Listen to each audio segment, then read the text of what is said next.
Je m'appelle Diane, j'ai 26 ans. Je suis arrivée chez Natixis en septembre 2012 comme alternante dans le cadre de la préparation de mon master en finance d'entreprise avec une spécialité en audit. J'avais intégré pour 2 ans la direction financière au sein des équipes du contrôle comptable et financier en charge des activités de trésorerie et d'ALM. À l'issue de mon alternance en septembre 2014, j'ai pu être embauchée chez Natixis, toujours au sein du service du contrôle comptable et financier, mais cette fois sur les activités de fixed income.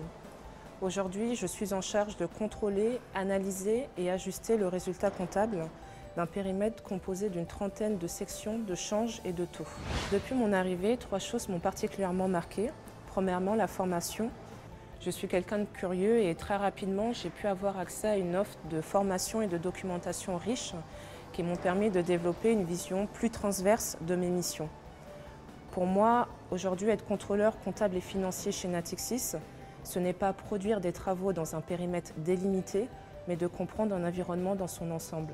Deuxièmement, il y a la diversité des missions et leur aboutissement. À mon arrivée, il y a 3 ans, je pensais que mon rôle était uniquement d'intervenir en support dans le cadre des arrêtés, mais très rapidement, j'ai découvert une multitude de missions connexes qui nous confrontent constamment à de nouvelles problématiques.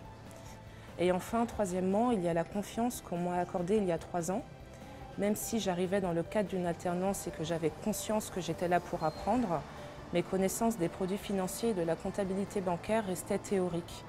Malgré cela, mes managers ont accepté de jouer le jeu. Pour moi, rejoindre Natixis, c'est collaborer avec un acteur incontournable du secteur bancaire et financier en France et aussi à l'étranger.